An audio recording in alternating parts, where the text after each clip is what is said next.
AQSh ilk marta barcha strategik uzoq masofali bombardimonchilarni bir vaqtda jangovar harakatlarga jalb etdi. Eronga qarshi harbiy amaliyotda Qo'shma Shtatlarning B-2 Spirit, B-1 Langer va B-52 Start Fortress strategik bombardimonchilari ishtirok etmoqda. Bu AQSh harbiy havo kuchlarining asosiy zarba beruvchi aviatsiya kuchidir deya yozmoqda The Wall Street Journal.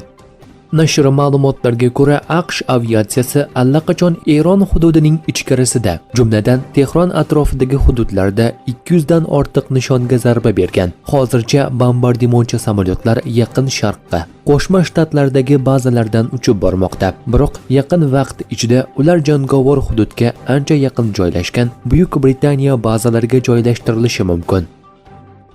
Isroil Eronning Yazd, Kazvin va boshqa shaharlarga zarbalar berdi. Bugun Eronga juda kuchli zarba beriladi dedi AQSh prezidenti Donald Trump. Men har doim Yahudiy xalqiga xizmat qilaman dedi Trump brifing chog'ida. Shuningdek, Trumpga jurnalist Rossiya Eronga amerikaliklarga hujum qilishda yordam bermoqda. Shu rostmi deya savol berdi. Trump esa qanday ahmoqona savol. Biz boshqa narsa haqida gaplashyapmiz. Chetroq tur. Keyingisi deya javob qaytardi.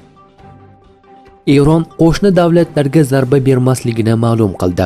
Eronning vaqtinchalik rahbarlik kengashi agar qo'shni davlatlar hududidan hech qanday hujum bo'lmasa, mintaqadagi davlatlarga qarshi boshqa zarbalar bermasligi haqida qaror qabul qildi dedi prezident Pezeshkian. Eron prezidenti qo'shni davlatlardan uzr so'rab, mamlakat boshqa davlatlarga qarshi agressiya qilish niyati yo'qligini ta'kidladi.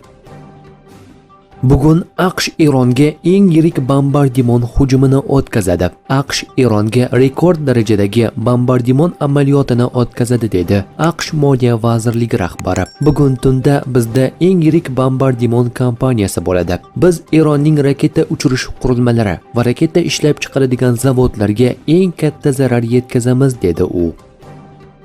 Putin Eron prezidenti bilan telefon muloqoti o'tkazdi. Rossiya harbiy harakatlarini zudlik bilan to'xtatish, Eron atrofidagi va butun Yaqin Sharqdagi muammolarni hal qilishning kuch ishlatish usullaridan voz kechish tashabbusini ilgari surgan. Urush alanga olmoqda. Ozarbayjon yaqin vaqt ichida Eronga qarshi urushga kirishishi mumkin deya xabar bermoqda Isroilning 11-kanali. Barcha diplomatik xodimlar Eronni tark etmoqda. Tehrondagi elchixona va Tabrizdagi bosh konsulxona yopilmoqda. Bu qarorni shaxsan Ilhom Aliyev qabul qilgan.